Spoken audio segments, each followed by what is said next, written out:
Hello and welcome to And the Runner-Up Is. This week on the show, we'll travel back in time to the 15th Academy Awards, which awarded the films of 1942.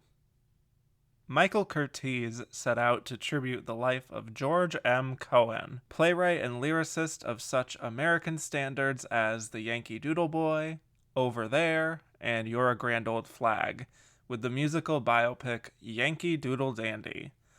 The film was a rousing success in 1942 and went on to score 8 Oscar nominations, with 3 wins, including Best Actor for James Cagney as Cohan.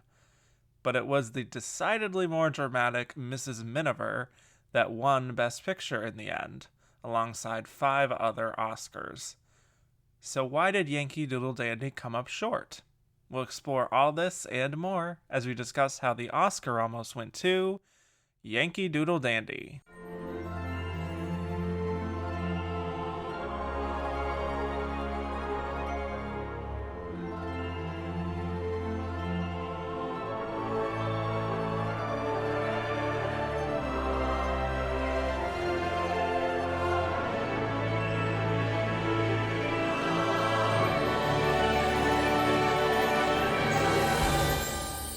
Hello and welcome back to And the Runner-Up Is. I am your host, Kevin Jacobson, and after 2 weeks ago where we talked about Roma, which was our big coming back to the present, we are now going way back into the past to talk about 1942 at the Oscars.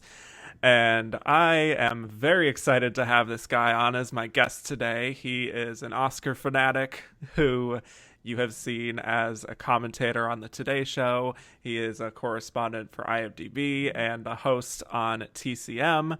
Please welcome to the show, Mr. Dave Karger. Hello, it's great to be here. Thanks so much for asking me. Oh yes, I've been a fan for a while now, and I'm so excited to get you on one of these episodes.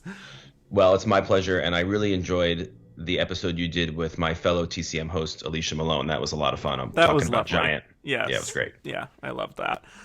But today we are talking about a very patriotic film called Yankee Doodle Dandy, which I presume to be the runner-up that lost Best Picture to Mrs. Miniver. So, shall we get into a summary of the film? Sure. It is a musical biopic about the life of George M. Cohan, who was an entertainer and songwriter and playwright who became known as the man who owned Broadway in the early 1900s. He wrote dozens of shows for Broadway and various songs that became American standards, especially during the wars to come, like Yankee Doodle Boy, Over There, You're a Grand Old Flag, all the classics. And the film tells his story from being an entertainer with his family as at a young age when they were known as the Four Cohens, and follows his career all the way up through him playing FDR on the stage and earning a Congressional Gold Medal. And the film was directed by Michael Curtiz and written by Robert Buckner and Edmund Joseph. It stars James Cagney as George, Joan Leslie as his eventual wife Mary, Walter Houston as his father Jerry, Richard Wharf as his writing partner Sam Harris, Irene Manning, Rosemary DeCamp, Gene Cagney, and many more. And Yankee Doodle Dandy made $6.5 million at the box office, big hit, and was nominated for 8 Academy Awards, winning 3, but not Best Picture. All right, Dave. So I first wanted to preface all of this by saying that I watched Yankee Doodle Dandy earlier this week, and I was looking around for where I could find it, and I was like, oh, it's here on the Watch TCM app. That's convenient. And then I just go to put on the host intro because I like to do that, and here comes Dave Karger to introduce Yankee Doodle Dandy for me. Yeah, I'm so happy to meta. be of assistance. Yeah, listen, it's a staple on Yeah. TCM. Yeah. It's a movie that our viewers really love. It's something that we often show on the 4th of July. I introduced it on the 4th of July this year. And so if it'll pop up on TCM with some regularity for sure. Yeah. All right. So what do you think of Yankee Doodle Dandy? I really like it. It's one of these classic kind of showbiz biopics that the studios were making with some frequency in this day and age. And on the plus side, it's got a great energy to it. It's brisk. George M. Cohan is a fascinating guy, was a total self-promoter. In typical biopic fashion, it takes him from birth all the way to death. It's Cradle to almost grave, yes. exactly. And there's a young actor playing him and as a kid, as you often see in these biopics. But it really is, and the direction is fantastic by Michael Curtiz, who was on the verge of doing, Casablanca and so many great things. But it really is a showcase for James Cagney. And James Cagney, as many of your listeners know, was so well known for gangster movies like White Heat and Angels with Dirty Faces, but he really was a song and dance man at heart and was looking for ways to show off that part of his ability and talent. And the role of George M. Cohan is just perfect for him, and it's a great showcase for what he can do. Is it a perfect movie? No, it's not. Like a lot of these showbiz biopics of the day, things were glossed over. In real life, George M. Cohan had two wives. Of course, in the movie, he only has one. In other showbiz biopics, there's biopics of Cole Porter and Lorenz Hart, two men who were gay, and they're straight in the biopic. So that's what these movies did, particularly in the 40s when the production code was in full effect. They had to kind of sanitize a lot of things. But at its heart, Yankee Doodle Dandy does two things really well. It gives you a terrific snapshot of this showman's life and career, and it also provides a lot of terrific musical and dance sequences and allows James Cagney, this gangster of all time, to show that he is also a really good tap dancer, albeit a very different kind of tap dancer from someone like Fred Astaire or Gene Kelly, and we can talk about that. But it's a great showcase for him. Yeah. And this is a musical, but it's not a break into song and dance kind of thing, which is not a negative. I'm not saying that. I know some people struggle with those kinds of musicals. I don't mind them, but with this, the musical numbers are very seamlessly integrated because it's all being performed on a stage, and there is really no expense that is spared here. I think all of those sequences are really well staged and choreographed and totally carried by James Cagney. He just totally dominates the stage with the kind of showmanship that is exactly what's required for the role. And I think the risk with a character like that is that, for me at least, that could verge on a somewhat irritating presence, that kind of super eager, wanting to please kind of a guy, which can feel inauthentic sometimes. But here, I never found him annoying. I never found him off-putting or fake. I think he just totally sells who George M. Cohan was as an entertainer, as a public figure, as a salesman. And it makes the film that much more engaging, I think, because he is just so watchable. Yeah, and you're right. The movie is a spectacle. There are a lot of sequences where you're just like, wow, just the sheer number of people on the screen, all singing and dancing. There's a great, and as you say, it's not like people are just bursting into song, while they're going about their daily life. These are all production numbers as part of shows. There's that great, there's this really great horse racing sequence, which I think is like one of the centerpieces of the film. And it's just super impressive they were able to pull all this off. It's just so many different elements. And you're right. I mean, it's the George M. Cohan was known to be, as I say, a self-promoter. The movie, I mean, to say warts and all that's putting it a little bit too kindly, because the movie does really present him in a very, very positive way. But of course, there are scenes where, people say, oh, I wonder what the M in George M. Cohan stands for, modesty, like they kind of make fun of him because he really was something of a conceited man and very self-confident, if you will. So the movie does present different sides of George M. Cohan, doesn't just make him seem like this, angel. But yeah, you're right. It all comes back to what what Cagney was able to do with it. And by all accounts, as I've introduced this movie so many times on TCM and doing the research, Cagney really spent a lot of time researching not only George M. Cohan's life, but also his dancing style. And a lot of people watch Yankee Doodle Dandy and they're like, what's up with James Cagney's dancing? Because he does this, what's often referred to as kind of a stiff-legged dancing style. And if you're used to watching people like Fred Astaire and Gene Kelly, who are just smooth, there's something about the way James Cagney dances, and he's like flipping his legs around, and he's also 5'5", so it's weird. But you have to understand that's the way that George M. Cohan himself danced. So it's pretty faithful to the actual subject of the movie. Yeah. And I think it's just so endearing also, just the way he performs, the way he dances. And he also sells this idea of a guy who is very patriotic, to the point where, in some movies, I think it could be really over the top. And I think here it certainly is wearing its heart on its sleeve there. But it's just so good natured, I think, the way he sells that, and in a way that's simplistic, the kind of patriotism he has. But I think in the context of this coming out in World War II, I'm not going to hold it against the film for going a little overboard with that imagery and those themes there. And I think it actually does make a great point in pointing out the value of the arts as this honorable profession, almost, because of what it can do and what it can inspire in people. And I think it's refreshing to see a film like this among this particular Best Picture field that has so many war movies.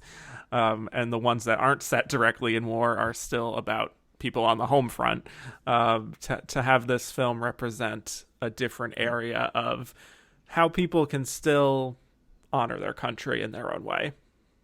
It is fascinating to see the kinds of movies that were, being produced and released at the time, right in the middle of World War II, but also, as you say, being recognized by the Academy. And so many of the movies that we'll talk about, as the 10 Best Picture nominees, were movies that were either directly about the war or in some way, as you say, trying to raise the spirits of those at home. And, the backstory a little bit is that James Cagney was going through some controversy at this time in his career. He was being accused of being a communist by some press. And this movie was in part, besides being a way for him to show off his song and dance skills and his love of that part of what his training was, but also a way for him to, through the body and the image of George M. Cohan, prove that he himself was a patriot and try to put some of these communist rumors to rest. And by all accounts, it seemed to work. Oh yeah, for sure. By the end of this film, when he's marching in the streets singing "Over There," I think all of that is sort of forgotten.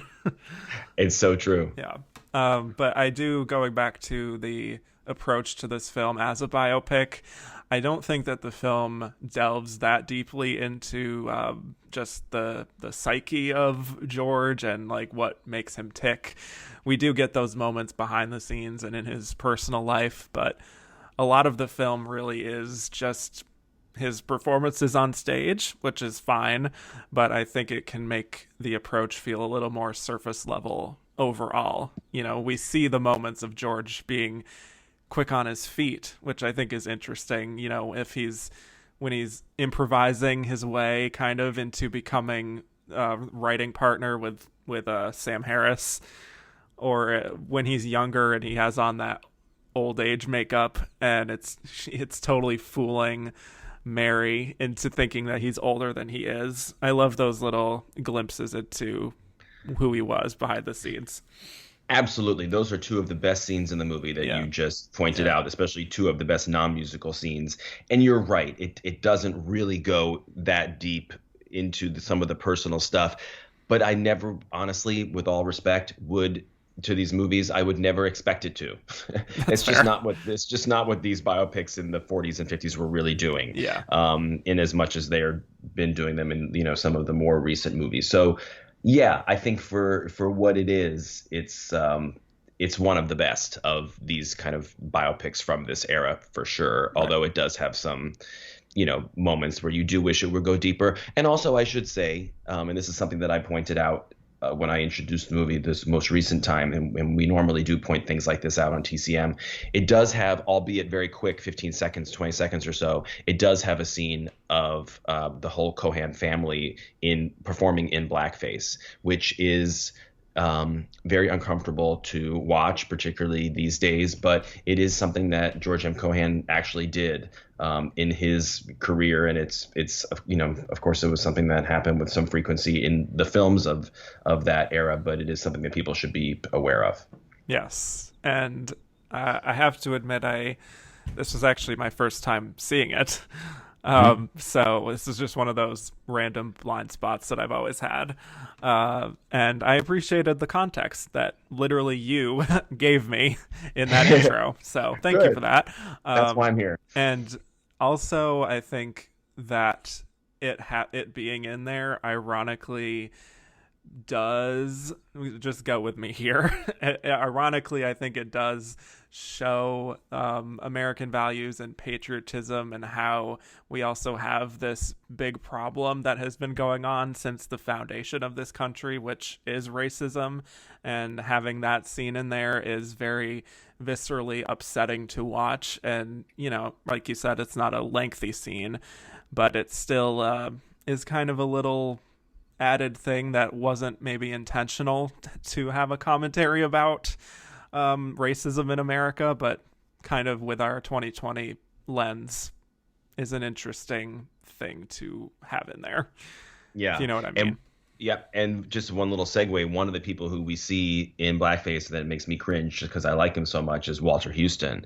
And, he, as you mentioned, he plays George M. Cohan's father, and he gives a terrific performance in the movie. I'm just a huge fan of his. I love the movie Dodsworth that he was in. Of course, he would become an Oscar winner years later for Treasure of the Sierra Madre. But I just think he adds so much whenever he appears in a movie, whether it's in a lead role or a supporting role. I just find him so charming. And I hate the fact that he's like the main character, the main actor that we see in blackface in this movie, because we don't see James Cagney. This is a scene from when the character of George is a child.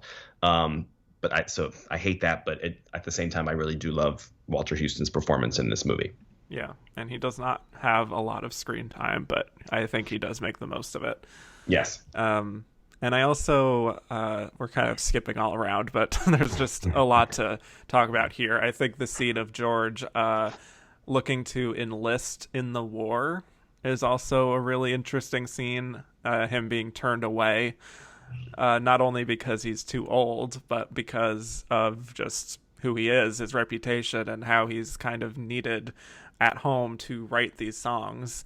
And it's really interesting because I think that really crystallizes the point of the film, like I said, which is that there is value in what George did. And just because you don't have a gun shooting down the enemy in a different country doesn't mean that you have any less value to this common cause. And even in that scene, you see him just performing and kind of improvising in that moment too. So it's true. And, this was at a time, as I'm sure you know very well, where a lot of the big stars and filmmakers of the day were actually enlisting, not just, doing USA tours or, making appearances at the Hollywood Canteen, but actually enlisting. So I like what you say, that it does kind of give validation to all different ways to be of service. The other thing that I think is really interesting for people who see this movie, now, if they've never seen it before, we all grew up hearing the song Grand Old Flag or I'm a Yankee Doodle Dandy. And, there's songs that you kind of sing without really understanding what you're singing a lot of the times. Like, did I really understand what I was saying when I was saying the Pledge of Allegiance at age 5 or 6? No, it was just words that I was told to memorize.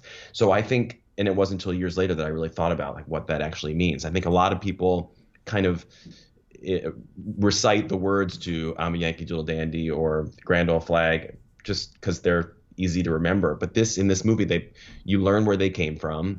or even over there, as you mentioned, and you see them in a different context, you hear them in a different context, and I think it gives these familiar songs a new sense of power. And that's one thing that the movie can really provide.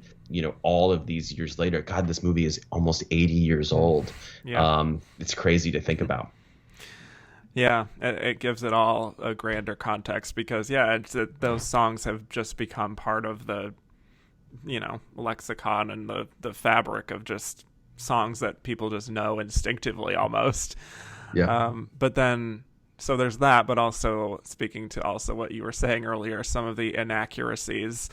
I do. It does bother me, sometimes when biopics play so fast and loose with the facts, because I personally didn't know that much of anything about George M. Cohan before this film, and I maybe would have just taken it at face value that he had this one devoted wife named Mary, even though there is no Mary in real life. It was just a character invented for the film, really, kind of like a composite of his two wives, I guess. And then this other fact about how when he wrote this play without music called Popularity, he actually did that in 1906. But in the film, it sort of suggests that he did it in 1915 because it's juxtaposed with the sinking of the Lusitania. So it's really sort of playing fast and loose, like I said, and that does bother me sometimes. But you're right, just in the general context of what biopics of this era did was just different, I think, than what is made today. It's true, and it really is all about whether you knew the truth or not, because let's to take a much more recent example, Rocket Man. I'm a humongous Elton John fan. I know everything about his career. So when I was watching the movie Rocket Man and he was playing Crocodile Rock at the Troubadour and everyone started levitating, I was tearing my hair out because I knew that the song Crocodile Rock did not exist when he did that Troubadour show. That song came later. And there were other moments where I was like, no, this isn't how it happened. But for most people, as long as it gets the gist of things right and the emotional feel and power of it, people are okay with it. And of course, 99% of people watching Yankee Doodle Dandy don't know that Popularity and the sinking of the Lusitania were 10 years apart. But because of the movie, it does provide this wow moment that all of this stuff was happening at the same time. And, it makes me realize maybe I need to get over myself when I was, critical of Rocket Man, because does it really, really matter in the grand scheme of things? This isn't a, historical book. It's a movie. It's a piece of entertainment that's meant to kind of get across the general idea of this man's life. Yeah. And I also would say that there can be a difference in the kinds of little changes and inaccuracies. I think there's a difference between something that's a little more minor.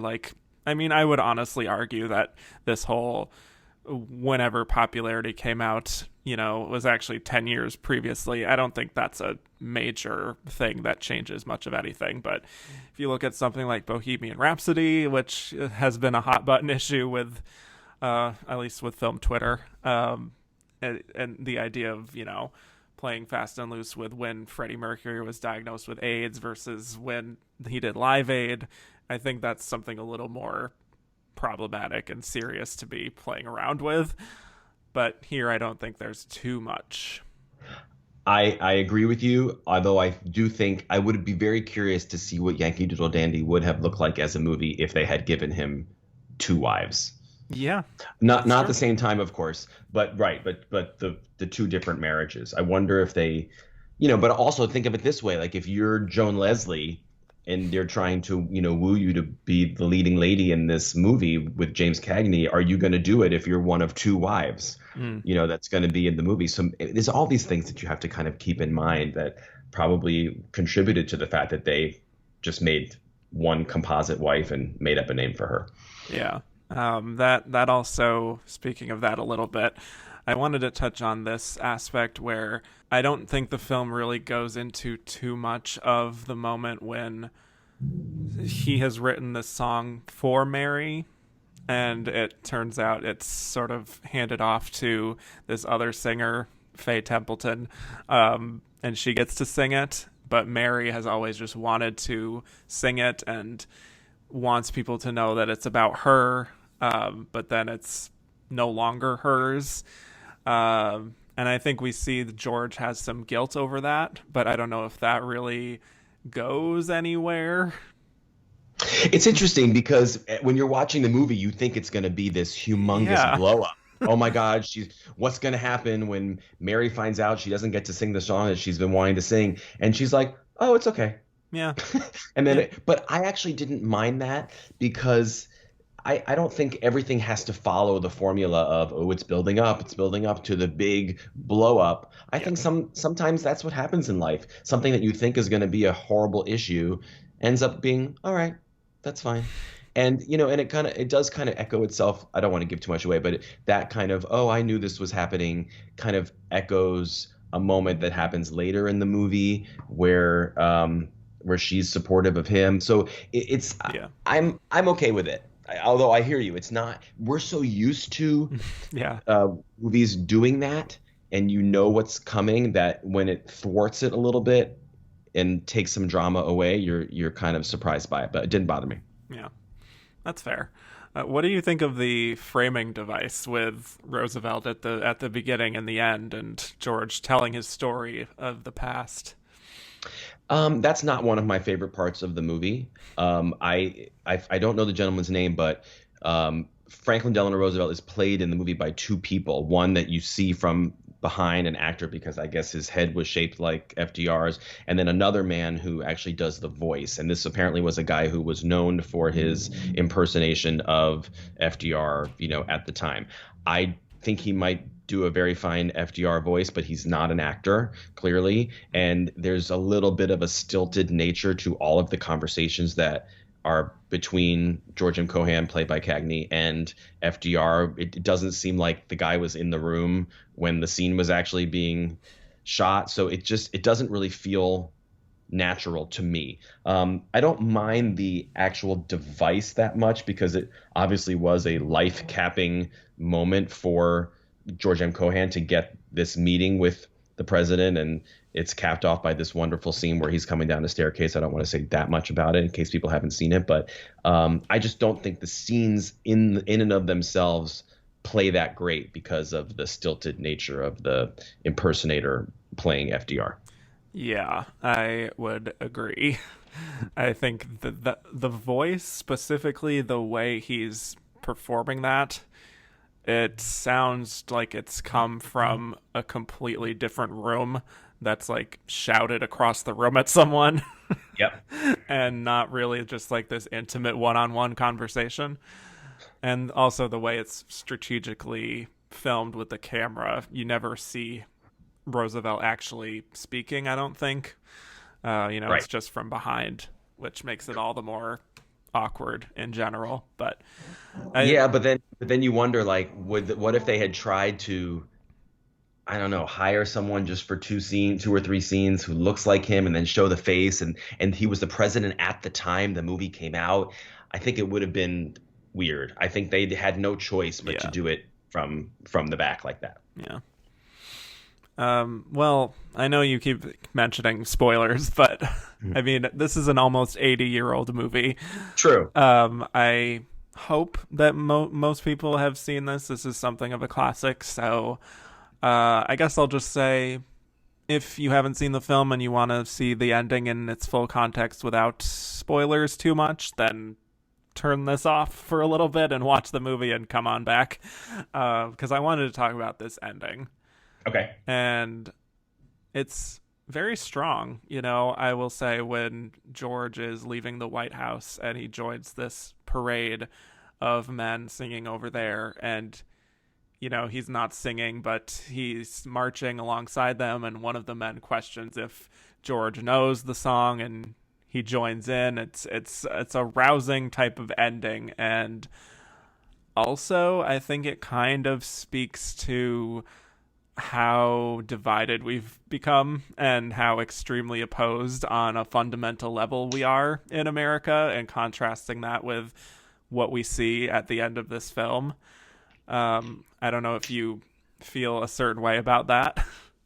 I fully agree. I think it's just so heartening to see the end of this movie. First of all, in the scene leading up to it, which was apparently improvised, where he tap dances down the staircase in such glee after having had this meeting. That's a really lovely moment. But to your point, that last moment of him joining that parade, and it makes you just think, like, if you were a composer, performer, how wonderful that must make you feel if to have a moment like that where a whole parade is singing your song. And I think it's just such a perfect way to end the movie. Yes, it's unabashedly patriotic. And of course, we're in a day and age now, 78 years later, where everything is just so fraught with division. And so there is something really lovely about the way that this movie ends, and it makes you kind of wish for an older time. But it's the perfect ending.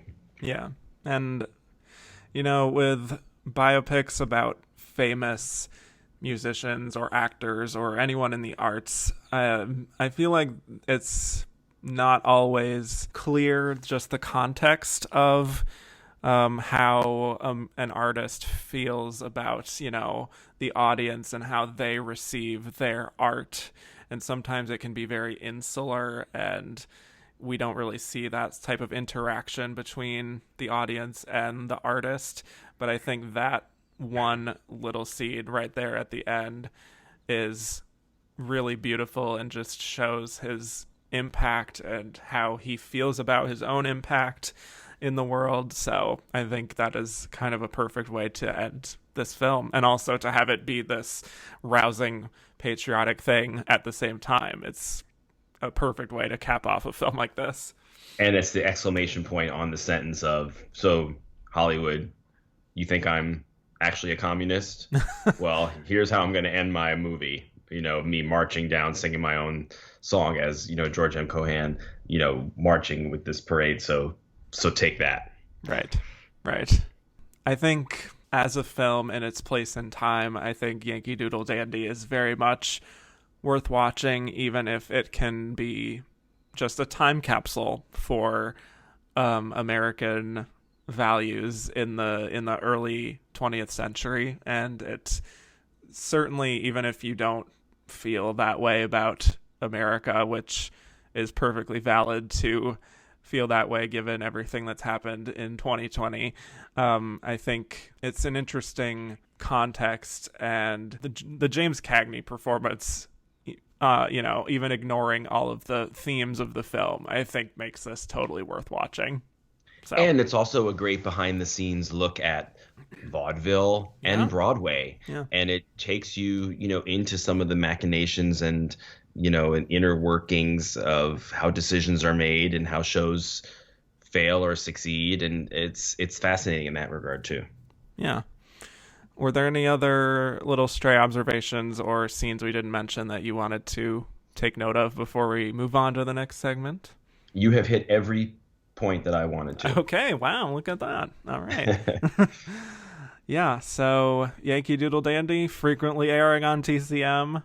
Perhaps you'll get lucky and have Dave Karger introduce it for you. So there's a good chance. All right. So when we come back, we will be discussing why Yankee Doodle Dandy lost Best Picture to Mrs. Miniver. Curtain going up. Curtain going up. Places, please. Overture. Stand by.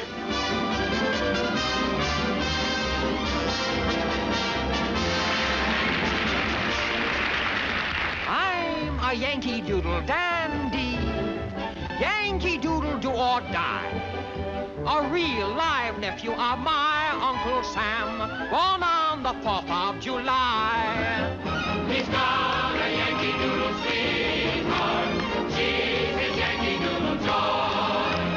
Yankee Doodle came to London just to ride the pony. He is a Yankee Doodle boy.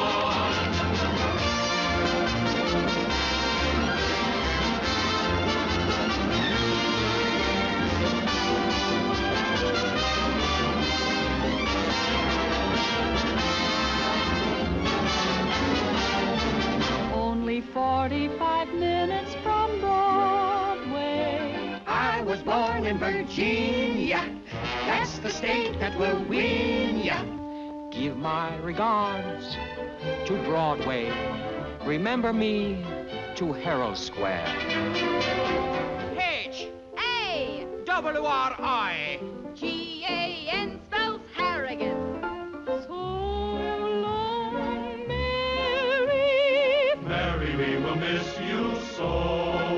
You're a grand old flag, you're a lion flag. For it was Mary, Mary, plain as any name can be. My mother thanks you. My father thanks you. My sister thanks you. And I thank you.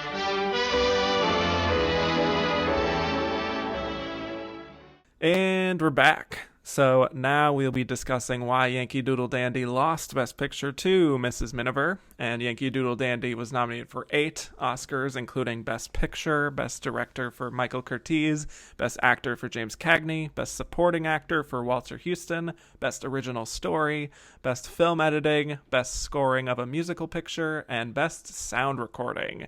And it won 3 of them. It won for Best Actor and Best Scoring of a Musical Picture and Best Sound Recording. Not a bad haul. And it was the only film other than Mrs. Miniver to win multiple Oscars, which is in part why we're talking about it as a possible runner-up. So let's talk about why we think, first of all, Mrs. Miniver was our Best Picture winner here. I really don't think that there probably was much suspense at the Oscars that year. Mrs. Miniver had, I think, 12 nominations overall and was the top grossing film of the year and was this phenomenon. It's a fascinating movie. It's a war movie with no battle scenes. It's, as many of your listeners know, the story of a family in England kind of dealing with the war on the home front.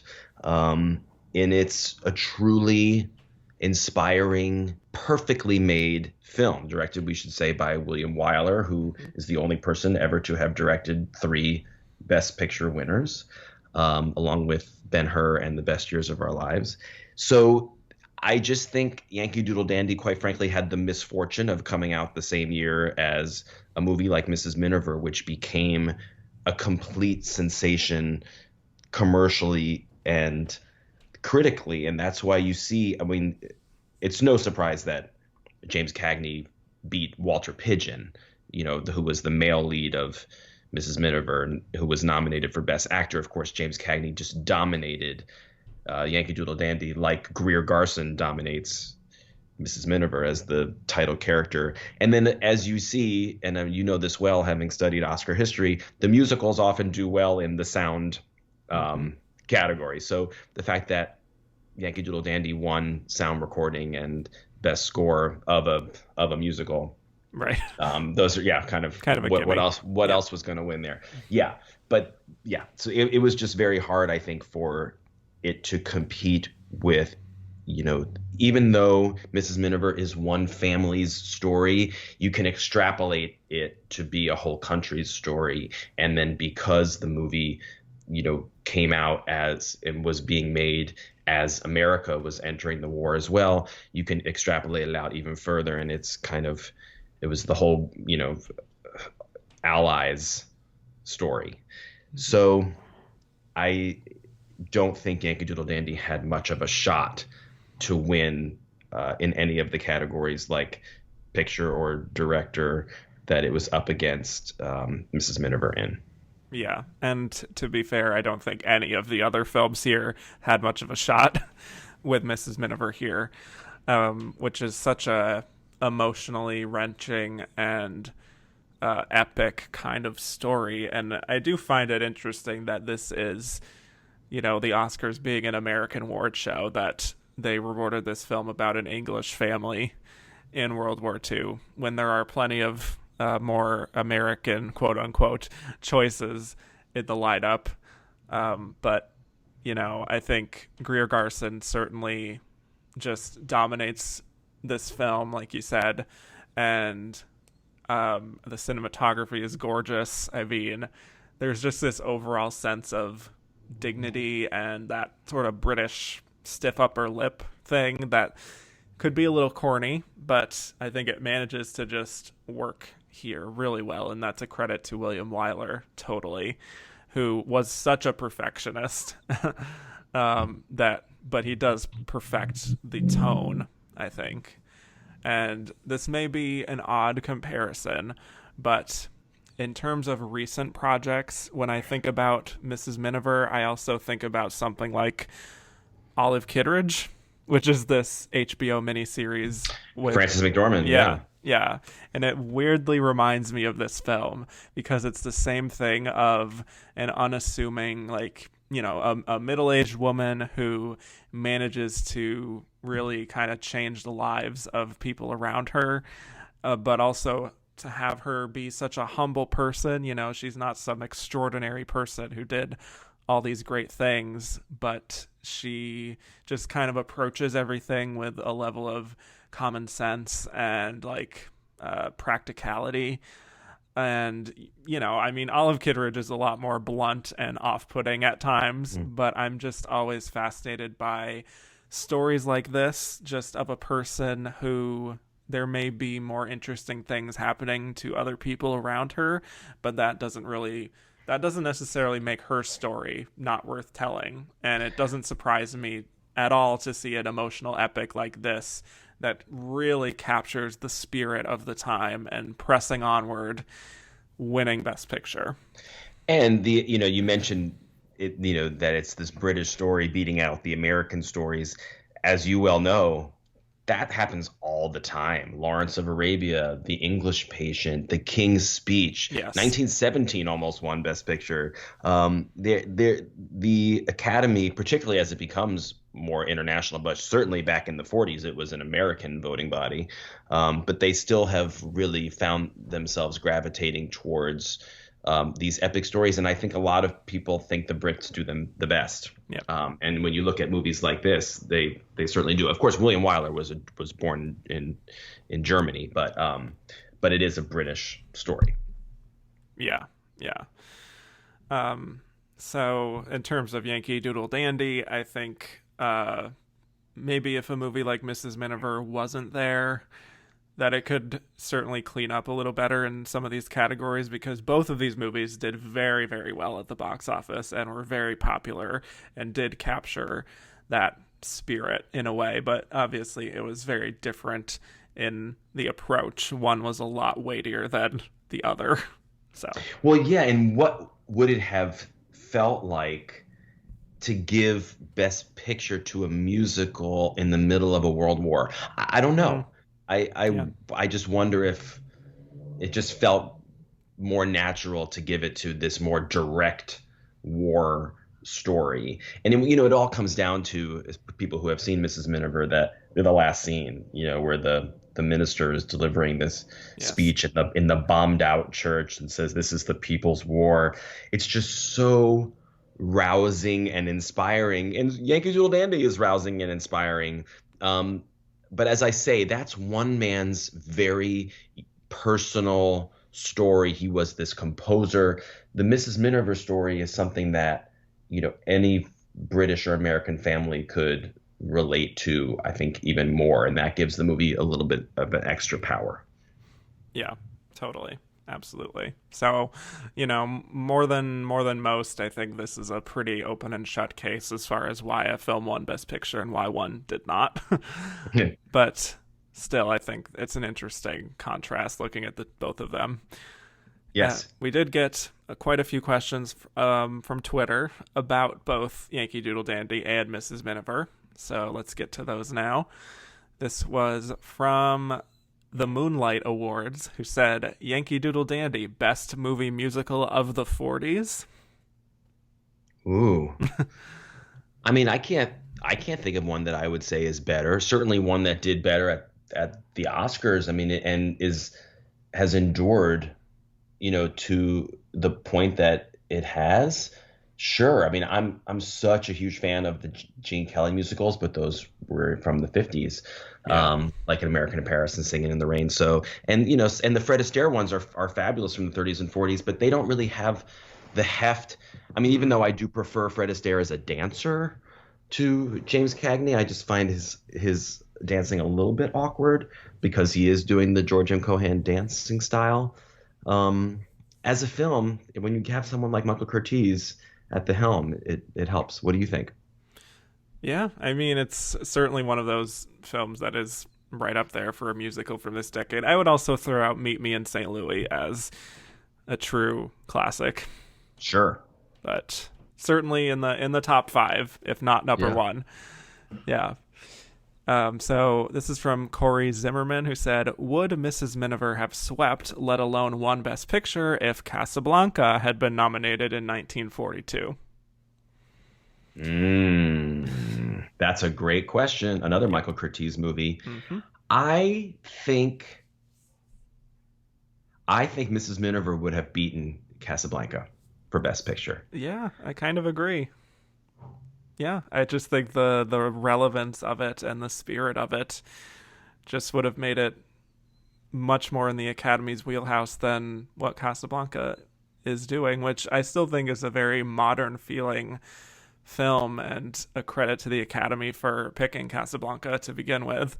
Yeah. But yeah, I just feel like Mrs. Miniver is a lot more traditional and epic and sweeping in a way that would have made more sense. So yeah, that's an interesting thing to look at. Sure. This was another one from Corey Zimmerman saying, assuming Ingrid Bergman would have been nominated for Casablanca instead of For Whom the Bell Tolls like she was the following year, would she have had a chance of beating Greer Garson? So we're doing quite a few what ifs already here. Same thing. I think that when the movie is called Mrs. Miniver. Yeah. And what Greer Garson gets to do is just a little showier than what Ingrid Bergman, whom is one of my absolute favorites, by the way. Totally. What she gets to do. So same thing. Yeah. I think she would have been unbeatable, Greer Garson. Yep. I hate to have nothing else to say here, but I agree. I think it would have been Mrs. Miniver and Greer Garson, regardless of, even if it had the Titanic level of what Casablanca is as a film, it probably still just would have been Mrs. Miniver in 1942. You know, we could say with the benefit of looking back almost 80 years that, obviously Casablanca would have beaten anything and Ingrid Bergman would have beaten anyone, but I don't think that's true. Right. So, all right. This is from Juan Carlos Ojano, who said, Walter Pidgeon in Mrs. Miniver, lead or supporting? Well, I mean, it's not a huge role. I mean, again, the movie's Mrs. Miniver, but I think in order to make room for Henry Travers in supporting, they kind of had to put Walter Pidgeon in lead. And also, let's remember that Walter Pidgeon and Greer Garson then became this like pair where they made several movies together as lead man and lead woman. So I think even though it's not a huge role, I think you had to put him in lead, even though he might have had a better shot to win in supporting over someone like Van Heflin, who won. But because he was lead, I think Mrs. Miniver was only the second movie ever to have nominees in all 4 acting categories. So it's pretty impressive that it was able to do that. The first film to get 5 nominations for acting in general. Wow. Amazing. Mm-hmm. Yeah, so I'm looking at this resource that I go to sometimes, which is ScreenTimeCentral.com. Oh, yeah. Which compiles all the screen time of all the Oscar nominees. Walter Pidgeon is in 43% of Mrs. Miniver. He has 57 minutes of screen time, and that is the lowest of any of the Best Actor nominees this year. But, I mean, today I'm sure he would have been campaign supporting because apparently we don't care about that anymore. Right. But, I think he is definitely a borderline case overall. Yeah. And I say he's fine just being in lead in that case. I agree. It's interesting. You mentioned great resources online. I came across one recently. I'm sure you know it well. A YouTube channel called Be Kind Rewind. Oh, yes. We've had her on the show for you Sunset have? Boulevard. Yes. Oh, my God. Well, I love her, by the way. Yes. And I watched her video about Greer Garson winning for Mrs. Miniver, and I just found it really fascinating how she was talking about how this was the type of character that won Best Actress in the 40s. This kind of demure woman who then, came to, rise to whatever occasion, whereas, the Betty Davis bitches, to use her word, never won, or like the fabulous Katharine Hepburn women never won in the 40s. This was the type of woman that the Academy wanted to honor, for better or worse, in the 40s. So I think that has something to say about it too. Yeah, totally. Yeah, that is such a classic character type that the Academy loves, because, I mean, let's face it, this is a primarily straight older male Academy that would, I'm not going to speak too stereotypically about what the Academy might prefer with leading women, but I think you know where I'm going with that. Yes. So let's move on to these other Best Picture nominees here. I wanted to talk about Random Harvest first, because this is one of the rare films that is not about war.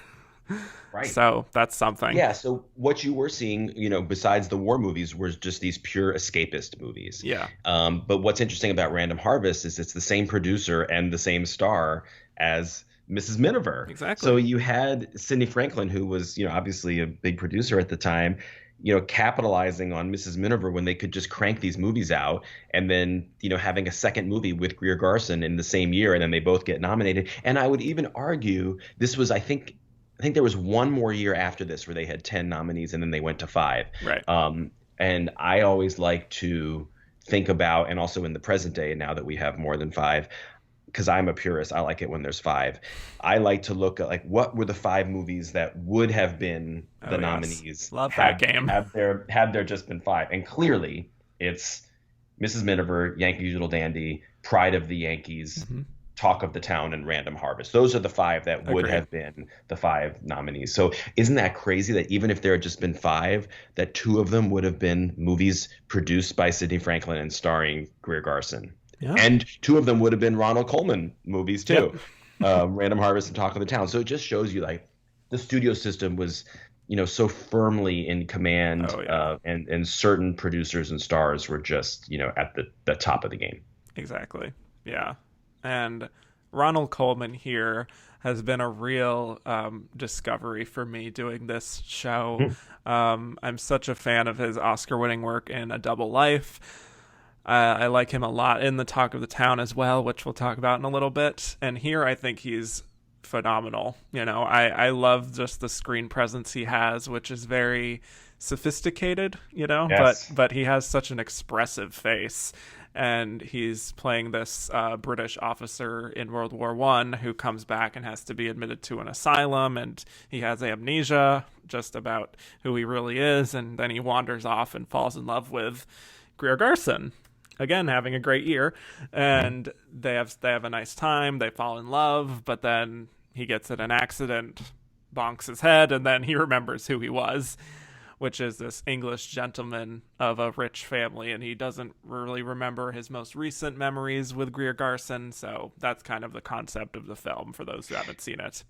Yeah, and it was such a huge book, and yes, it was people were just very excited to see this movie come out. Everybody had read that book, so it was just it was a built-in sensation, already. And the fact that it was Mervyn LeRoy directing and this great cast. I mean, it was a movie that had prestige all over it, but it, also lived up to the hype and got the Oscar nominations to show for it. Yeah.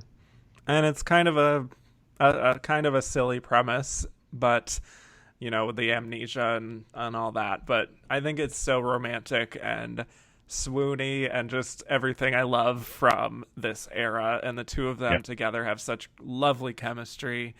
And another thing about this film that it has become a favorite of many people in the industry, including Gene Wilder and also the very recently departed Carl Reiner. Oh, I love that. So that's great. Yeah. So a really, really lovely film. Again, sort of a nice break if you're marathoning all of these Best Picture nominees from the heavy war themes here to have this nice kind of swoony, fantastical, romantic film in the midst of everything. We did get a few questions here. Brandon Stanwyck said, which Greer Garson performance do you prefer personally? I say Mrs. Miniver. I mean, she's great in the lighter stuff too. It's also crazy to think that she was like this redhead when that doesn't really come across in the black and white, movies. Right. I just Mrs. Miniver is just so iconic. Yeah, I have to pick that. I would agree. I think she portrays a level of dignity there that I think is hard to stand out and convey in a way that is showy enough to see just the range that she has and what she's doing with that. But yeah, I think just honestly, we didn't talk about it, but the scene in Mrs. Miniver of her with the German who has been injured, I think, and the way she maneuvers through that, I think, is such a standout for her that I would pick her in that. And that's super famous because she wasn't initially supposed to be so tough on him in the script and hit him, but then because of the bombing that happened in America entering the war during the filming of the movie, that's when I think it was Louis B. Mayer wrote to the filmmakers and said, okay, now you can be tougher on the German, because Louis B. Mayer was very worried about being too tough on the German characters in the movie because they didn't want to alienate any of the German market. But then once America had to enter the war, he was willing to have Mrs. Miniver be tougher on that German character. Yeah, makes sense. Yeah. Yeah. So we also have King's Row, and this is one of my favorite genres of this era, or of any era, which is the melodramatic, character-driven drama that is set in small-town America, based on a novel, but then also having to conform to the production code of the time, which means toning down all the references to basically anything interesting or subversive, like homosexuality and incest and loose morals and all of that lovely stuff. But what a cast. Ronald Reagan and Ann Sheridan. I mean, it's like, I love those movies too. I'm a big fan of Penny Serenade, which was from the previous year, 1941, with Cary Grant. And I just love these movies too. It's the genre that I prefer. I get very excited when I get my TCM scheduled and there's one on there that I've never seen that now I can watch that. But it was, as I say, it was pure escapism in a time when so much of the stuff playing in the theaters was war related or an actual war movie. And I'm glad it got some Oscar attention, although it certainly wouldn't have if there had only been 5 nominees. Probably not. But it's about this group of children who grow up and they fall in love and they fall out of love. And one of the girls has this issue with her father, and that makes her have distance from the others. And there's these little secrets of suburbia happening there. Like you said, Ronald Reagan is in this, which can be distracting. Hard to look past it, not gonna lie. He's charming though. He's charming as a young actor. Yes. And like I said earlier, I like this type of film, but I do think you need a director who really can live up to this very specific tone that is very heightened. And that's what Douglas Sirk could do very well, obviously. And later, Todd Haynes could emulate that very well. But with Sam Wood, I don't know if it's quite there for me in terms of that tone. But I like I said, I'm just biased towards this type of film to begin with. So interesting that Sam Wood did get a Best Director nomination, though. Yeah. Maybe they, which is weird because if you would think that it would have been, Emmerich Pressburger or something for 49th Parallel, which is called The Invaders here, which is a little bit more of an ambitious undertaking. Right. But we got this question from Love Kyle, who said, whatever became of that actor, Ronald Reagan? I just showed a movie of Disappeared. his. Yeah, I showed a movie of his called "She's Working Her Way Through College" with him and Virginia Mayo, and it was like this really silly college comedy musical, and he's like a college professor, and you actually see Ronald Reagan singing a little bit and playing drunk, and I just yes, some of his politics were a little problematic for me, but he's so handsome and charming when he was like in his 30s. Yeah, you could see why he would be a movie star. Yeah, I'm not really going to delve too much more into that, but there you go. Fine. So, yeah, that is one that would trend towards the top of my own ballot, I think. We also have Wake Island, which is the other directing nominee here. And this is one of the Best Picture nominees this year that is very hard to find. Very hard. It's not available to stream in an official capacity anywhere. I did see that it was going to be on Blu-ray for the first time next month, so that is something for completists. Yeah, I don't think that we show it very often either. Yeah. So yeah, it's not something you can come across, but it is interesting that the director, John Farrow, was Mia Farrow's father. Yes. That is something. But it is about the titular Wake Island, where the American soldiers are fighting the Japanese, and this was very, very, very recently after this actually happened, because this takes place in the days after Pearl Harbor in December of 1941, and this film came out in August of 1942, which is quite a turnaround. That's exceptional. And same with 49th Parallel. I mean, these were movies that they were getting together real quick. Like the pre-production time, they wanted to be very timely with these. And it is very impressive to think. I mean, obviously they're not dealing with CGI and all of these things that take lots of time, and why movies, especially the action movies, take so long to make these days. But it's still really cool that they were getting these movies out, conceiving of and filming and editing and releasing these movies all during the war. It's very impressive. Yeah. And this is an ensemble film in the truest sense. Very, very heavy on the propaganda, but really strong practical effects, I must say. And this is another one that, to be honest, I couldn't really get into because I do think that it is clearly more interested in being a propaganda piece to drum up support than it is a particularly strong artistic vision. So I think it kind of feels like the most propaganda feeling of all of the films here. And yeah, I don't have a lot to say about it, to be honest.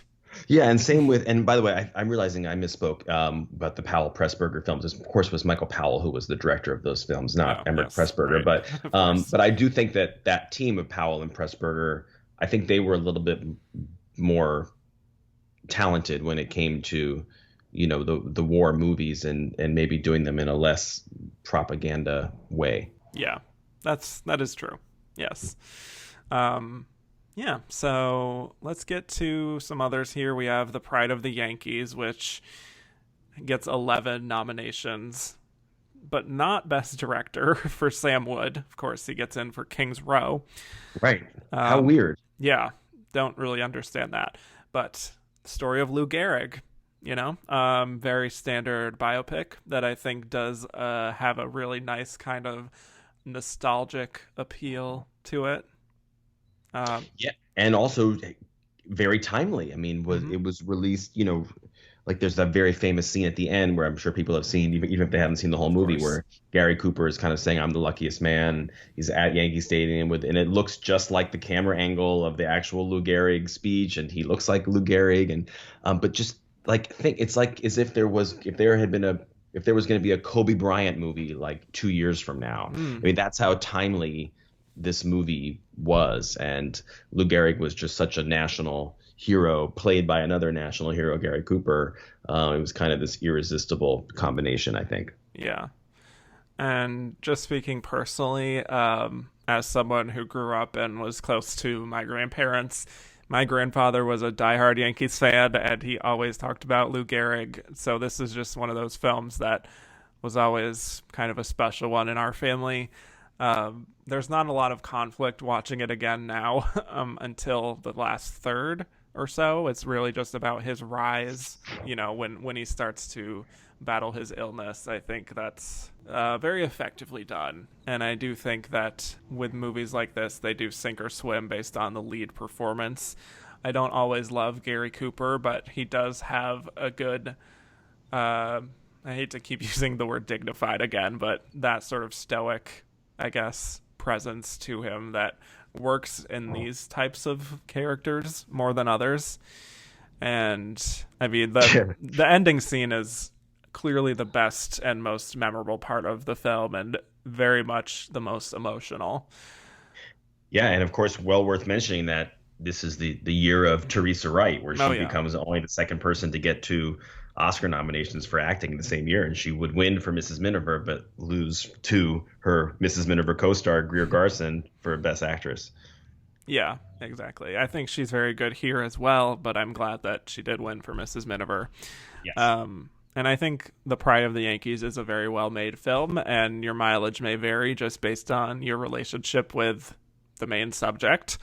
Mm-hmm. I can't say it's one of my absolute favorites here, but it does have a sentimental value in general that sort of supersedes any of that. Yeah, it's very earnest, but it's well made, and Gary Cooper's a terrific leading man always, even if he's not that showy. Right. Right. So we got a few questions here. Ian Balaklock said, I'm a sports fan, and The Pride of the Yankees is one of my favorite baseball movies. My question is, do you think this film coming out a year later after Gehrig's death helped get its Oscar nominations? Sure. I think absolutely it helped. Absolutely helped. Yeah. Yeah. Not a lot to discuss there. I do think that is something that is, when something like that happens, like when Ray Charles died, when Ray was coming out for Jamie Foxx, I do think that it always sort of gives people a little more emotional value there, that it resonates more. So yeah. Anyway, I would agree. Joe Gouveia said, given his recent triple Best Supporting Actor wins, how close do you think Walter Brennan came to getting his 5th nomination for Pride of the Yankees? Ooh. Then it would have been Walter Houston and Walter Brennan in the same year, where he wasn't going to bump out Van Heflin. Right. He wasn't going to bump out Henry Travers. I mean, maybe he could have come close to bumping out like Frank Morgan for Tortilla Flat or something like that. I think so. So I wouldn't have been surprised to have seen him in there. Yeah, I mean, he was so in the club, as we say, that I think he was always going to come close, especially for a movie that got 11 nominations. So, exactly. Yeah, I think. If he had it, that movie would have tied Mrs. Miniver for the most. Yeah. Yeah. Juan Carlos Ohano said, Teresa Wright in The Pride of the Yankees, lead or supporting? What's her screen time? I looked this up, and it's 40 minutes out of a 2-hour film. But she was so clearly going to get nominated for supporting for Mrs. Miniver, they couldn't put her in supporting. Right. And she's kind of the leading woman from The Pride of the Yankees. Yep. So it makes sense that it was the way it was, but absolutely no doubt in my mind she would have been campaign supporting if this came out now. Right. That's assuming that Mrs. Miniver wasn't also there. Right. I mean, there's movies these days that get campaigned with not a single person in lead. Look at Lion, where it was Dev Patel in supporting and Nicole Kidman in supporting. I mean, and I love that movie, don't get me wrong, but like there was no lead actor in that movie. Yeah. I mean, that's crazy. Even like Moonlight did that too. Mm-hmm. Yeah. So it's very common these days. Yes. This is from Catherine Short, who said, do you think that Eleanor Gehrig's control over The Pride of the Yankees made it a less interesting film to watch because she scrubs Gehrig's life clean of any controversy or conflict? Sure, but that's, as we talked about with Yankee Doodle Dandy, that's just what happened back then. Yeah. Unfortunately. But yeah, you don't want the you don't want the subject's family to have much of a input, because then you don't really get the real story, do you? Right. Yeah. I mean, that's something that does continue to this day, I think. But I did look up this quote from Eleanor Gehrig after this, just because I wanted to see what she had to say about it. She said, I felt I wanted to know if it was Lou's real story and not colored and over-dramatized. I saw Samuel Goldwyn, who was waiting for me. I told him of my gratitude for the fine treatment and the careful attention to every detail. I didn't ask for one solitary deletion or addition. I accepted the picture exactly as it was made. That's how good I think it is. So. Okay. Yeah, that's what she says publicly. I mean, listen, it's a movie that's remembered, so obviously it has enough drama in it. I mean, Lou Gehrig's passing and, such a young age, that's enough drama right there. Yeah. Let's talk about the talk of the town. Another Ronald Colman. Yep. Having a year. And I know, exactly. And whenever George Stevens is around, as the director, no matter what the genre is, or even if it's a small personal story, I love the movie Alice Adams that he directed with a very early Katharine Hepburn movie. So yeah, even though Talk of the Town is a very insular story, kind of a love triangle story, it's just very, very well done. And young Cary Grant and young Ronald Colman, you can't go wrong. Yeah. And lest we forget here, Jean Arthur. So great. Is an underrated queen, I think, especially in roles like this, that really gave a spotlight to her talent. She was such a fun actress to watch. She made such interesting choices, totally unafraid. And in this I love her voice, too. Oh, my God. Yes. And she's playing this woman who welcomes her childhood sweetheart into her home, and he also happens to be an escaped fugitive, played by Cary Grant. And then here she is also renting out her house to a lawyer, played by Ronald Colman, and it's this great trio bouncing off of each other.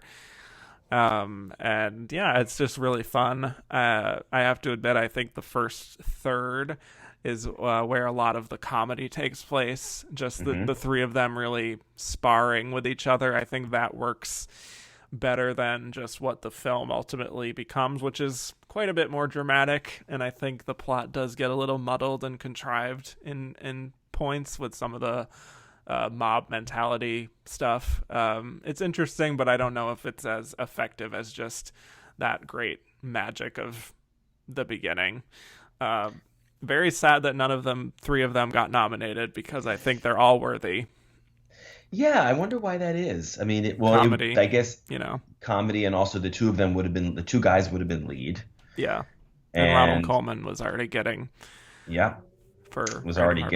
Yeah. Exactly. So, yeah, I think they just kind of fell through those performances just fell through the cracks. That happened all the time with these actors making multiple movies back in that day, that you don't see that as much. It's very rare. I remember there was a year where Ryan Gosling had The Ides of March, and I think maybe Drive, the same year, and it was like, ooh, what's he gonna do? I mean, but it's or when Nicole Kidman had Moulin Rouge and The Others in the same year. Yeah. But that doesn't really happen anymore. These big stars are basically making one movie a year, if that. Right. More of the Daniel Day-Lewis approach. Yes. Maybe not that extreme, but yeah. So, yeah, I think it also pairs very nicely with The More the Merrier, which came out the very next year with George Stevens and Jean Arthur. So, yeah. And she finally got nominated for that. Yes. I believe that was her only nomination. I think so. Yeah. But love her. Love reading about her. There's that story of just her running out of her contract and going around being like, I'm free. So, yeah. Love her. She's great. Andrew Carden said, did Random Harvest and The Talk of the Town deserve their 0 for 7 shutouts? So they're both nominated for 7 Oscars. Didn't win a single one of them. I mean, what do you think they came close with? I mean, Ronald Colman certainly did not come close, winning Best Actor. I mean, it's hard to know. I mean, I mean, screenplay, they weren't going to beat. I mean, Random Harvest they were both nominated, but they weren't going to beat Mrs. Miniver. Mm-hmm. So I don't think there's a robbery there, at least not in the major categories. But they got nominated, and they got nominated in a year where the vast majority of the movies recognized were these timelier films. So the fact that these two, managed to get in there, I don't know. I think it just speaks to their quality. So are they lucky to be nominated? Is that what you're saying? They're deserving. Yes.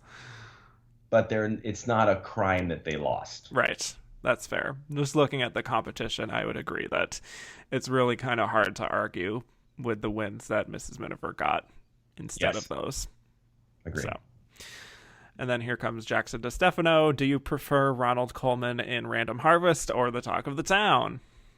Very different performances. He's a little buttoned up in The Talk of the Town. I mean, it's a little one note. That's the only thing I would say about it. Yeah. So that he has more depth in Random Harvest, and I think that arc really moves me much more than what he's doing in Talk of the Town, even though he's very good in that. So I would say Random Harvest was correct that they went with that. Yeah. All right. So, okay, let's talk The Magnificent Ambersons. I mean, what a sophomore effort from Orson Welles. I mean, can you imagine the pressure on him after Citizen Kane? Goodness. Like, what's he going to do? And when we show it on TCM, of course, we're always talking about that it basically was a bit of a disaster for Orson Welles, that the movie was, 2.5 hours long, and then the studio cut like an hour out of it. So the actual version was 88 minutes, and he felt like it was, just completely ripped apart beyond any comprehension or recognition. And, it's a strange movie. It has some great performances, particularly Agnes Moorehead, who was nominated. But yeah, it's fascinating to watch, but I don't think it's up there with some of his other movies, that's for sure. Yeah, I think that you can definitely tell that this was meant to be a longer and epic story, and it's a little bit like you're just getting the Cliff Notes version of the story in some ways, but also with a tacked on happy ending that doesn't really feel too authentic.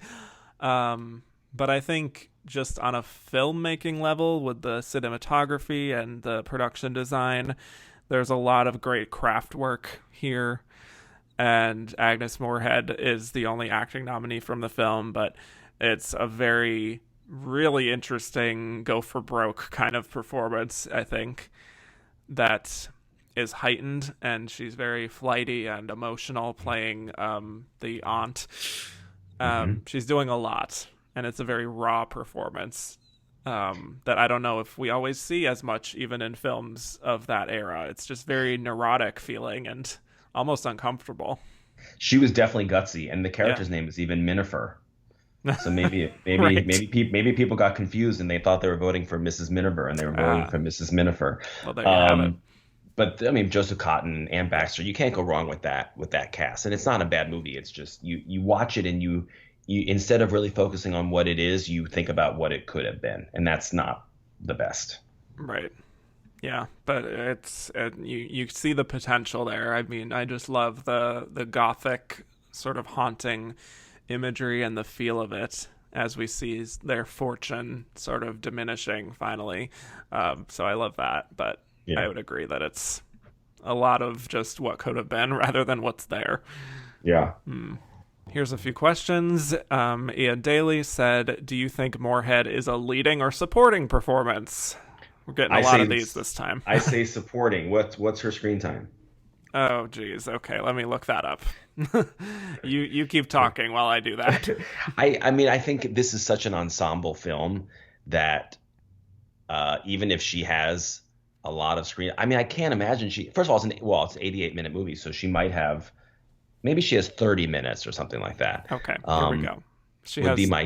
She has 25 minutes of screen time, which is the second most of this category, behind Teresa Wright.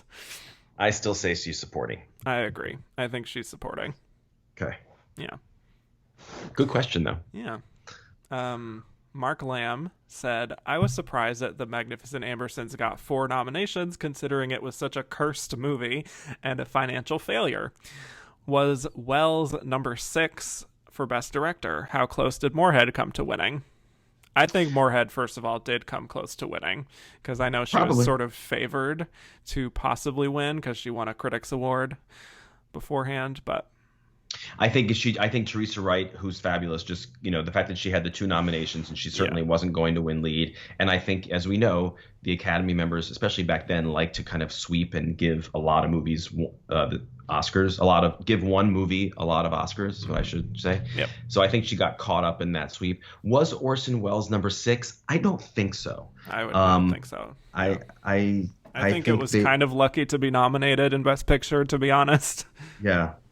I think, gosh, I mean, I was going to say Sam Wood for Pride of the Yankees, but even though he was already nominated, I think maybe George Stevens was number 6 if I had to put someone. But since Talk of the Town did so well overall, right? I would imagine that would have been, one of the other ones. And then these other films that only got 3 or 4 nominations, like Wake Island or 49th Parallel or The Pied Piper, I think weren't really in the running for Best Director. Well, Wake Island did get a nomination. Oh, it did. You're right. Oh my God, you're exactly right. Yeah.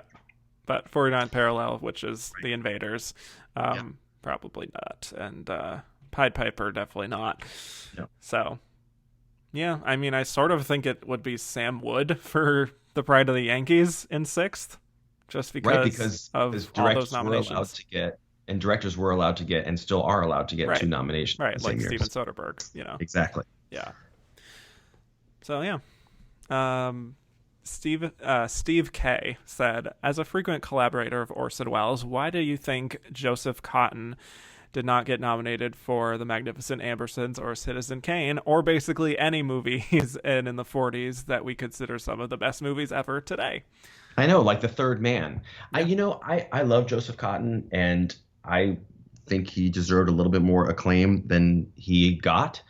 I think he's very stoic in a lot of the stuff that we see him do. I love that. I love watching it. I think it's very appealing, but I don't think it's always the kind of acting that speaks to, Oscar voters. And as we know, it's also like a lot of it is the arc of the character. I'm sure you've heard people say you don't win Oscars for acting, you win for actors don't win Oscars, roles win Oscars is what I've heard people say. And Joseph Cotten didn't die a lot, and sometimes you have to die in order to get the nomination. So I don't know. I think there's something to be said for the kinds of roles he played and the way he played them. But he's great. Yeah, I think he's really great in Magnificent Ambersons in particular. But yeah, I don't know. It's just one of those things. That's, I keep coming across these great actors who are in all of these great movies that we love from the time period that just never managed to get there. And we still see that happening with actors of today. Yeah. I don't know why I'm randomly thinking of someone like John Goodman as someone who just frequently shows up in these, or Michael Stuhlbarg, it just, or Kevin Bacon. Yeah, sure. Yeah. Richard Gere. These guys just have never been nominated. It's crazy. Yeah. Well, let's talk about these final 2 Best Picture nominees real quick. We've got The 49th Parallel, which is released as The Invaders in America. And this was a very interesting watch, I have to say. Obviously, we're right in the midst of the war, so we're seeing a lot of these types of propaganda films in this time period, so it's hard to stand out from each other.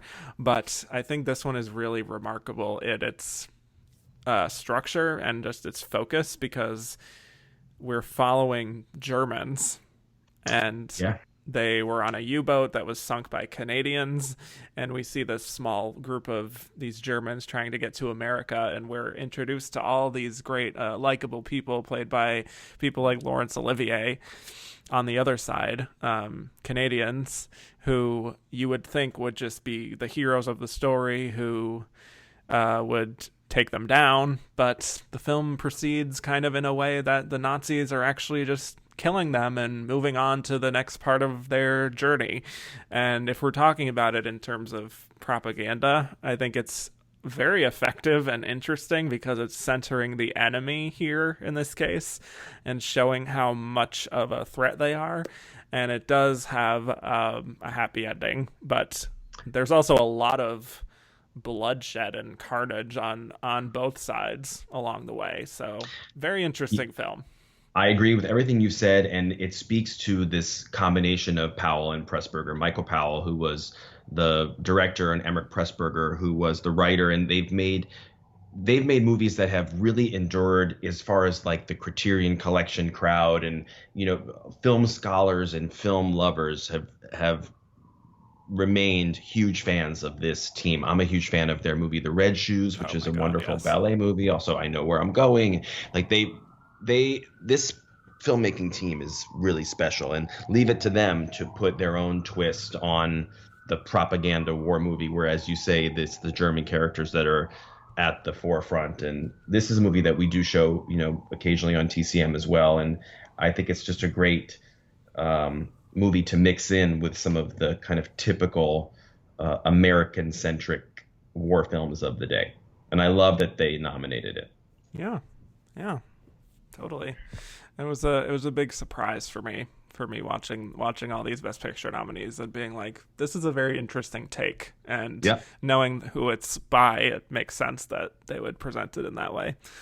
The other one is The Pied Piper. Extremely hard to find this one. Yes. Wow, I really had to hunt for this one. But how did you find it? Just through Twitter DMs from friends who sent me a link to it. But it's really, really tough to find. But what did you think? I think it's fine. I don't think it's one of those things that is something that is a lost gem to history, but at the same time, it's a Best Picture nominee, it's a Best Actor nominee. I personally just feel like movies like this, when they get that kind of a signification, deserve to be preserved and seen as much as possible. And that's why I'm grateful to places like TCM that I've certainly relied on to see a lot of films that aren't even streaming. So, and this is the case, I would say, where it's where the story was the star, because Monty Woolley here, who was nominated, plays this Englishman who's on a vacation, and he's in France, and Germany invades, and he ends up kind of like taking over a group of kids and taking care of them. And so I think it's, in this case, it's the story has that kind of feel good quality to it, and that probably accounts for why it was. I mean, I think you could say that's number 10 of the 10. That's that probably year. safe to say. It got the fewest nominations of all the Best Picture nominees. It did not get Best Director nomination. It was just picture and director and one other. I mean, picture and actor and one other. Yep. So, but Monty Woolley is someone who is an absolute favorite of mine. And when we get to the next segment of this podcast, I will explain why. Okay. Yeah. Well, with this movie, it's a very inspiring kind of a film that, again, isn't the most memorable from this year for me, but I think you can see why it resonated with people and made them feel good. And that almost always helps when it comes to the Oscars. Yes. And having this arc of this curmudgeon Monty Woolley and, having these children around and having that soften him. It's a classic sort of tale that will always resonate. So, yeah, I mean, it's a really good, honestly, it's a good Best Actor lineup in general. I think it's really, really strong overall. Absolutely. Great group of five. You can't discount any of them. Although I am going to discount one when we get to the next segment of the podcast. Okay, well, fair enough. That's an interesting tease. So, yeah, let's jump right into that. Our Shoulda Been a Contender segment, where we talk about any old film that came out in 1942 that is not nominated for Best Picture that we feel should have been more of a contender. So, Dave, take it away. What's at the top of your list?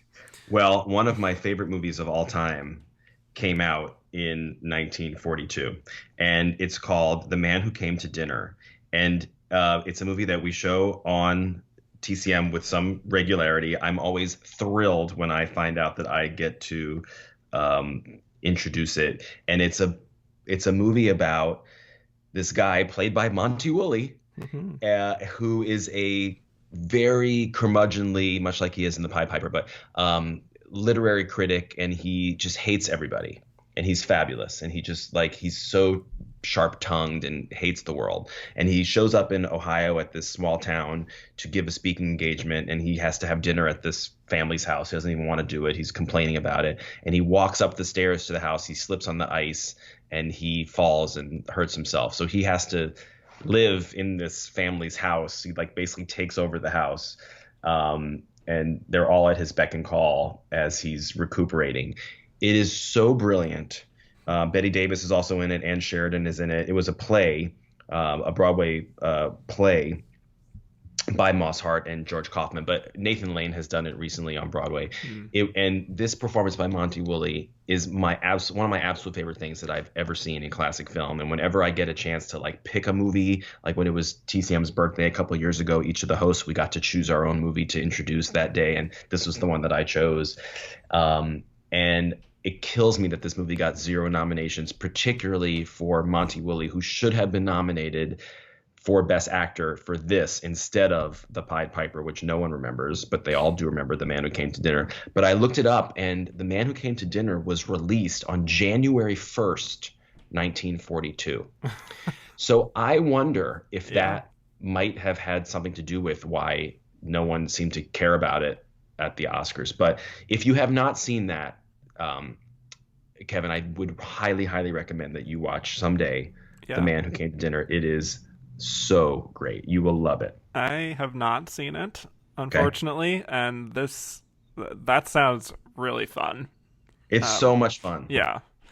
I love movies like this, so good. Yeah, you'll love that's it. one to put on the long watch list. And then the other one that I would mention is an early John Huston film called In This Our Life, which teamed up Bette Davis and Olivia de Havilland.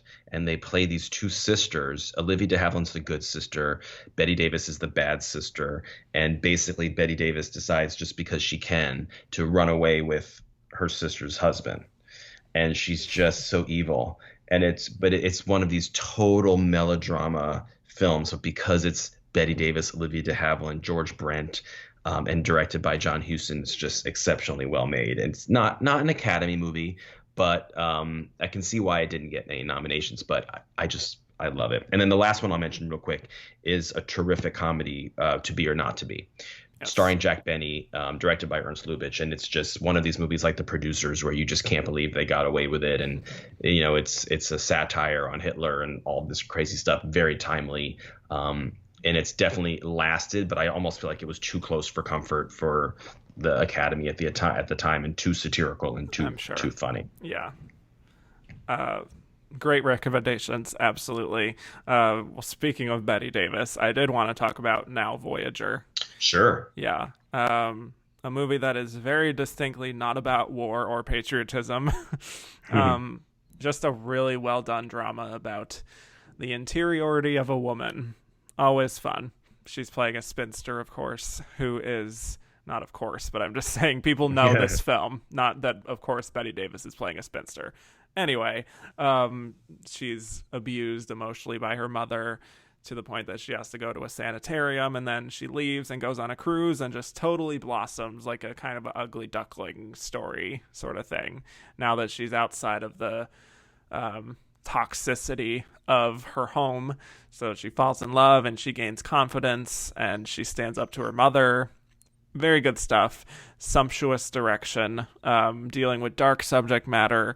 Definitely an actor-driven project. I think it's one of her best performances. Just the way she's able to transition from one part of her character's life to the next and have them be so different but also feel like the same person, I think is a total credit to her range. Great supporting turns as well from Gladys Cooper, who is also nominated, and Claude Rains, who is not nominated. Really great score that won an Oscar. I think even over some of the Best Picture nominees, I think this has endured. And it just entered the Criterion Collection last year. So, yeah. Yeah, I mean, it did get 3 nominations, but you're right, not Best Picture or Director. Bette Davis had already won 2 Oscars at this point. Right. And this was her 6th nomination. So I just think it would have been impossible for her to emerge victorious over Greer Garson, who was getting nominated like every year and had never won. But yeah, I mean, it's such an iconic performance, and I think you'll really enjoy. If you haven't seen In This Our Life, I think you're gonna enjoy that one too, just because it's just delicious. And then also we should mention another movie that came out in 1942, but just had nowhere to fit in at the Academy Awards, was Bambi. Yes, and it really was the only big ticket animated feature that year. So yep. There just was nowhere to acknowledge it, but that's a classic for sure. Yeah, and beautiful animation, and I mean the one moment that everyone talks about from Bambi is very effective and haunting to this day. Absolutely. Maybe I'm just speaking personally, but yeah. Another one I just wanted to mention here is Johnny Eager, which is our Best Supporting Actor winner for Van Heflin. I didn't know if I was going to watch this one for this episode because, again, hard to find.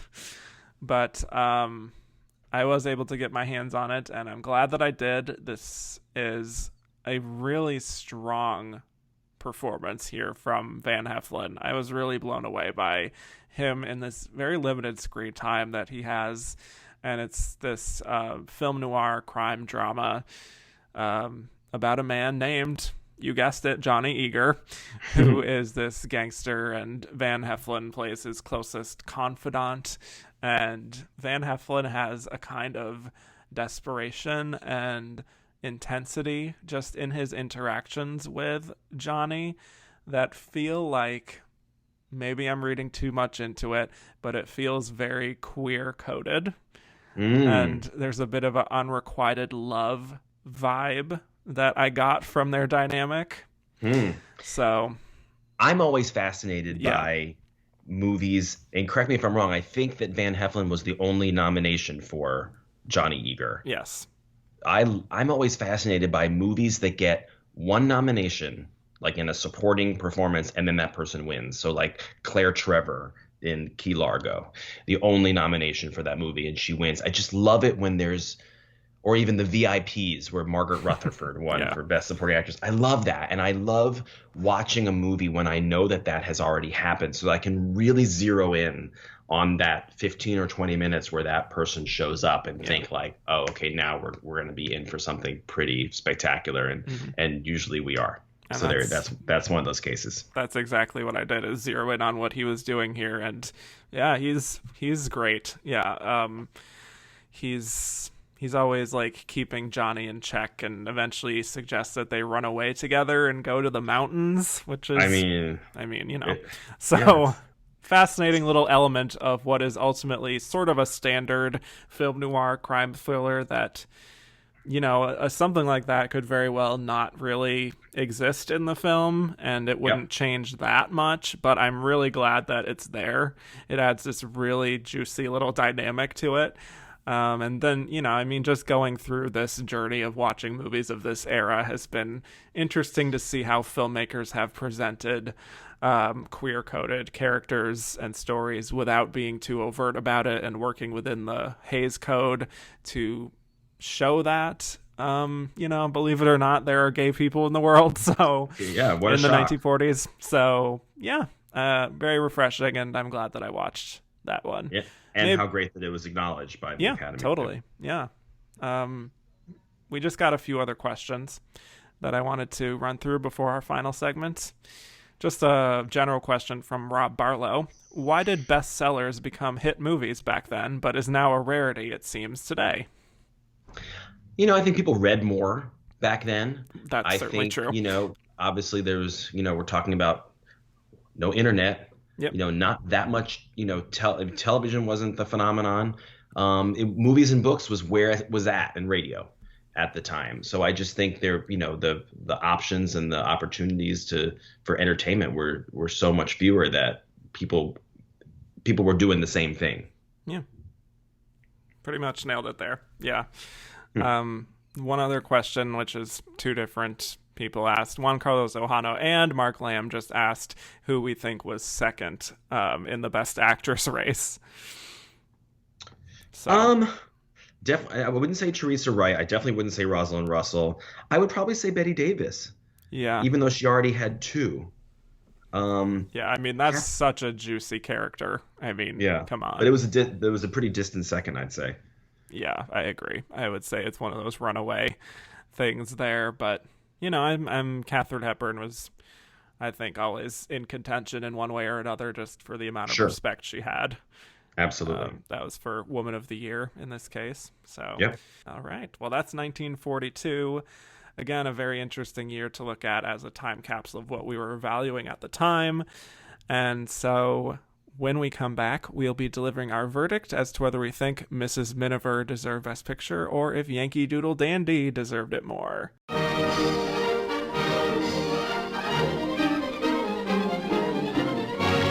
Once a year, Hollywood honors its brightest stars. Tonight, they also salute the 27,000 men of the cinema industry now serving in the armed forces. Now, Gary Cooper, voted the Best Actor for 1941, awards the prize for 1942. The winner, Jimmy Cagney, for his Yankee Doodle Dandy.